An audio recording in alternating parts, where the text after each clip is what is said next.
pembelajaran pendidikan Al-Quran.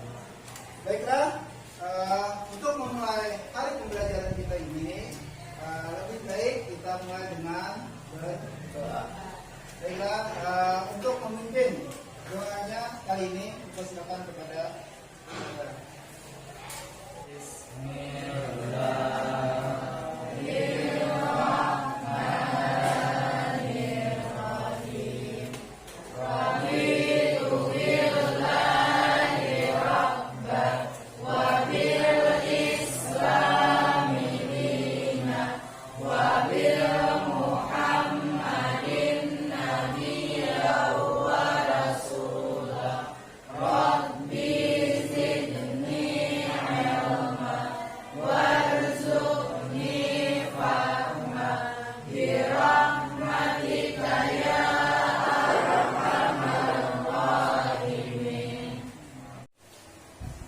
Sekarang untuk memulai pelajaran yang baru, seperti biasa kita mendahulukan dengan membaca Asmaul Husna. Masih ingat semuanya? Masih. Baiklah, kita mulai dari sekarang. Bismillahirrahmanirrahim. Nas'aluka ya man huwallahul ladzi la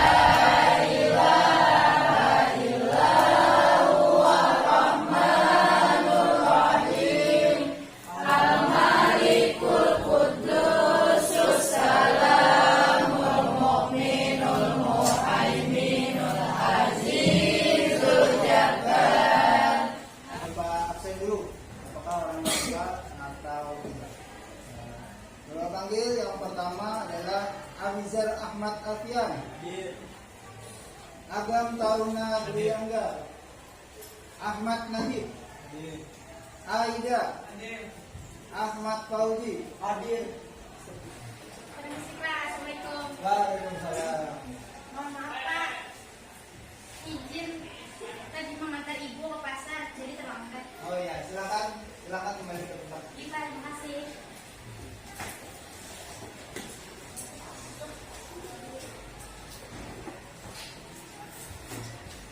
Mulai pelajaran hari ini yaitu berhubungan dengan iman kepada Rasul Allah. Ini kota konsepnya, nantinya kita bahas satu persatu. Pada hari ini kita belajar tentang iman kepada Rasul Allah. Di sini ada kota konsepnya. Yang pertama adalah Rasul kekasih Allah. Yang antaranya adalah iman kepada Rasul, tugas-tugas Rasul. Terutama tentang kompetensi dulu. Kompetensi yang akan nanti kita dapatkan dari pelajaran ini yaitu meyakini adanya Rasul-Rasul Allah. Kemudian selain itu menunjukkan perilaku. Nah, perilaku bagaimana seorang nabi dan rasul. Nah, kemudian itu nanti ada tujuan pembelajarannya. Tujuan dari pembelajaran ini nanti berhubungan dengan meyakini adanya Rasul-Rasul Allah. Kalian tahu ada berapa Rasul-Rasul Allah? Yang benar yang mana? Ada 25. Sedangkan Nabi itu sangat banyak. Tujuan pembelajaran Nabi-Nabi dan Rasul ini, tujuan pembelajaran iman kepada Rasul ada 5 nantinya. Yang pertama adalah meyakini adanya Nabi dan Rasul yang diutus oleh Allah. Yang kedua memahami pengertian apa itu Nabi dan Rasul Allah. Yang ketiga adalah menunjukkan perilaku apa yang diajarkan oleh Nabi dan Rasul. Yang keempat, bagaimana kita menganalisis, mencari makna dari Rasul-Rasul tersebut. Dan terakhir, bagaimana menyajikan keimanan kita dalam prospek kehidupan sehari-hari. Sudah paham sana? Alhamdulillah. Kita tadi sudah menjelaskan tentang Nabi dan Rasul. Kita lihat pelajaran kemarin, apakah sudah berhasil mengingatnya? Tadi Ada Bapak sebut, ada berapa jumlah nabi dan rasul Allah yang wajib kita imani? 25. Kemudian ada yang ingat dalil nakli atau apanya? Ayat-ayat Al-Quran yang menjelaskan tentang nabi dan rasul. Lupa atau apa? Lupa. Baiklah, kalau itu Bapak baca ayatnya, tolong disimak dan didengarkan. Silakan ya. A'udzubillahi minasyaitonirrajim. Bismillahirrahmanirrahim. Ya ayyuhalladzina amanu aminu billahi wa rasulihi wal kitabil ladzi nazzala ala rasulihi wal kitabil ladzi anzala min qablu wa may yakfur billahi wa malaikatihi wa kutubihi wa rusulihi wal yaumil akhir faqad dalla dalalan ba'ida. Di situ ada menjelaskan. Yang pertama adalah wahai orang-orang yang beriman, tetaplah beriman kepada Allah, rasul-rasulnya, terutama Nabi Muhammad sallallahu alaihi wasallam, kitab-kitabnya, terutama Al-Qur'an, kemudian yang diturunkan kepada rasul-rasulnya, dan kitab-kitabnya yang diturunkan sebelumnya. Siapa yang kufur kepada Allah, para malaikat-malaikatnya, kitab-kitabnya, para rasulnya, dan hari akhir, sesungguhnya dia telah tersesat sangat jauh. Nah, jadi ayat tadi yang Bapak baca adalah surah An-Nisa ayat 136.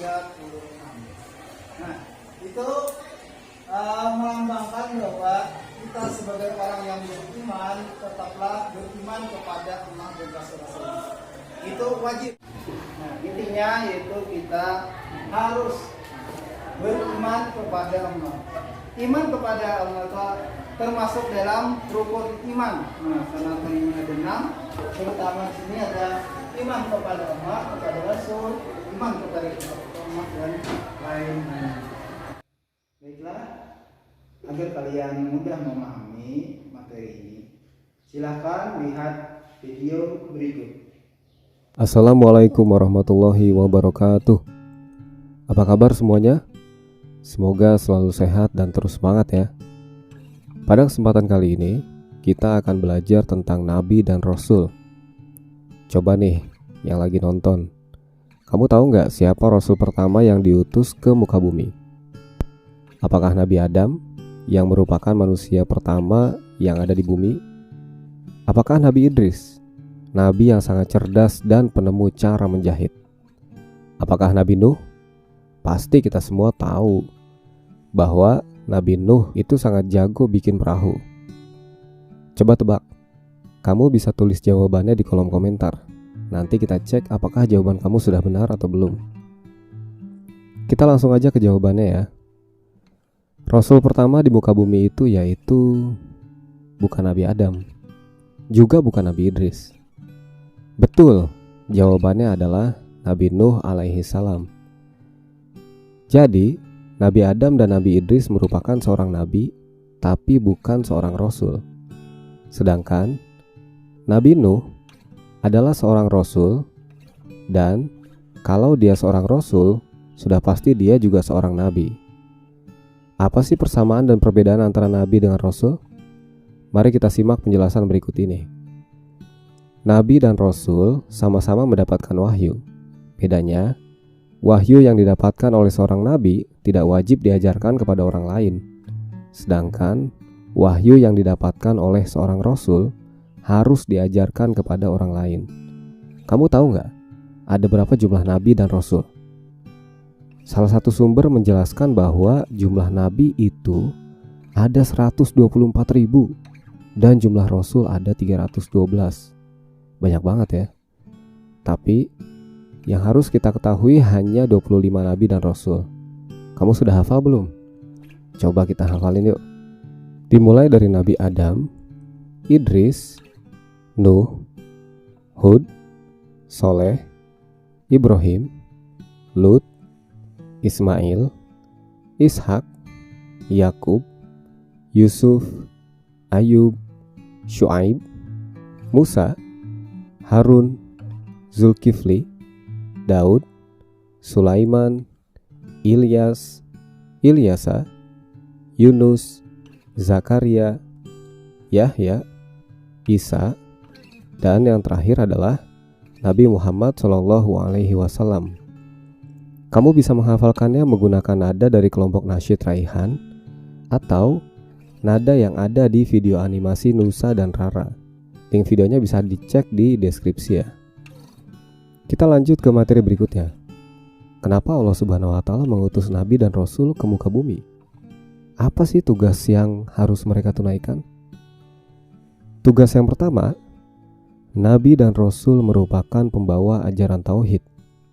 Mereka mengajarkan kepada umat manusia bahwa di muka bumi ini tidak ada Tuhan selain Allah Subhanahu wa Ta'ala.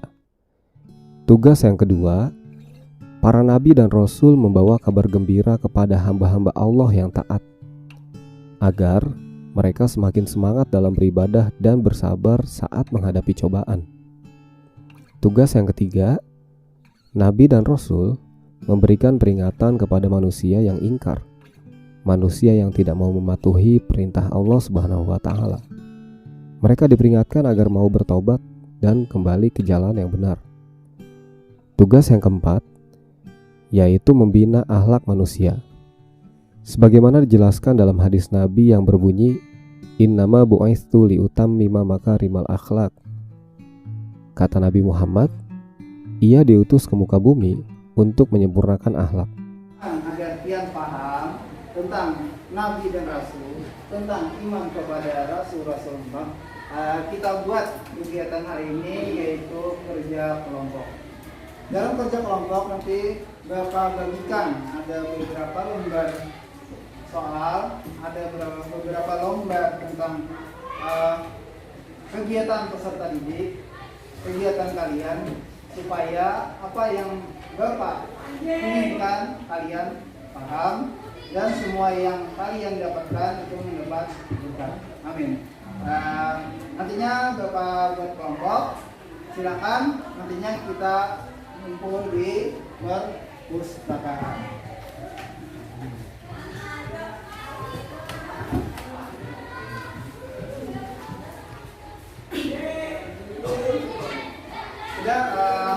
Untuk kelompoknya nanti kita kumpul langsung di perpustakaan, cari apa yang Bapak suruh untuk kalian.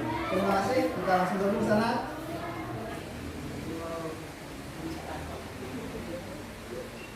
Selamat datang. Selamat datang. Selamat datang. Selamat datang. Selamat.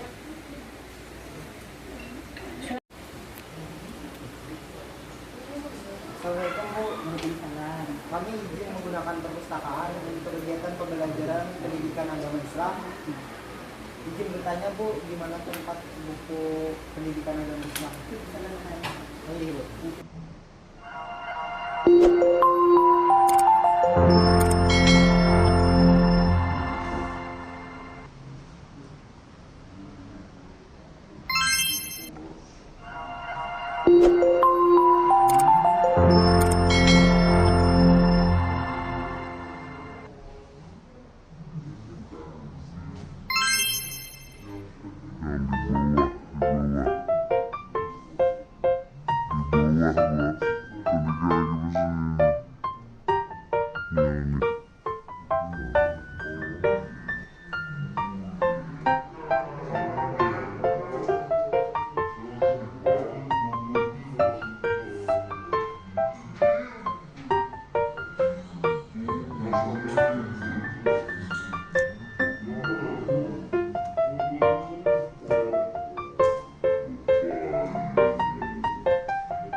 Kelompoknya sudah terbentuk.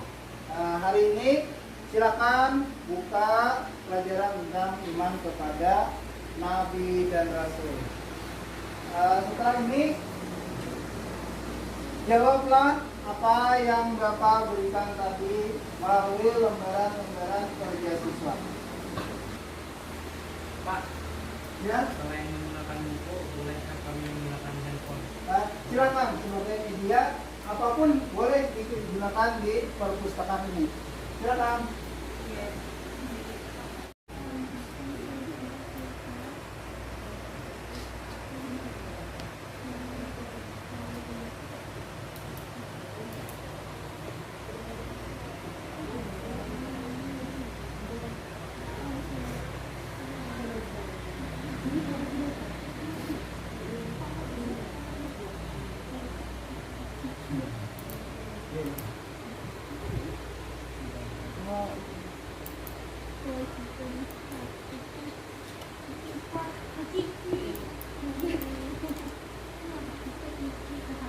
Anak-anak sudah selesai semua? Sudah. Baiklah, sisi berikutnya yaitu presentasi hasil kerja kalian yang Bapak bagi pada lembar kerja tadi. Sekarang siapa yang mau duluan presentasinya pada kelompok ini? Silakan angkat tangan. Ada yang lebih dulu? Ya, silakan berdiri untuk membacaannya. Ya, baca. Assalamualaikum, kami dari kelompok 1 akan menjawab pertanyaan yang sudah diberikan. Pertanyaannya adalah sifat wajib bagi Nabi dan Rasul. Sifat wajib bagi Nabi dan Rasul yang pertama itu adalah as-siddiq, yang artinya Rasul itu selalu benar. Yang kedua, al-amanah, yang artinya Rasul selalu dapat dipercaya. Yang ketiga, at-tabligh, yang artinya Rasul selalu menyampaikan wahyu. Dan yang keempat adalah al-fatanah, yang artinya Rasul memiliki kecerdasan yang tinggi. Tepuk tangan untuk teman yang sudah mempresentasikannya. Sekarang kita refleksikan arti dari yang Bapak bagi tadi sebagai perwujudan kalian mengimani Nabi dan Rasul. Tadi Bapak beri soal yaitu Nabi adalah manusia pilihan Allah yang diberi wahyu hanya untuk dirinya sendiri tanpa ada kewajiban baginya untuk menyampaikan wahyu tersebut kepada orang lain. Sedangkan arti yang kedua mengenai arti Rasul. Rasul adalah seseorang yang mendapatkan wahyu dari Allah Subhanahu wa taala tidak hanya untuk dirinya sendiri, tetapi juga disampaikan kepada umatnya agar menjadi pedoman hidup umat manusia. Baiklah, karena pembelajaran kita sudah selesai hari ini, sebagai penutup kita membaca doa untuk pulang. Terima kasih. Baca doa bersama. Assalamualaikum warahmatullahi wabarakatuh. Bismillahirrahmanirrahim. Allahumma arinal haqqa haqqan warzuqna ittiba'ah wa arinal batila batilan warzuqna ijtinabah birahmatika ya arhamar rahimin. Amin. Silakan pulang dan semoga kalian selamat sampai tujuan. Assalamualaikum warahmatullahi wabarakatuh.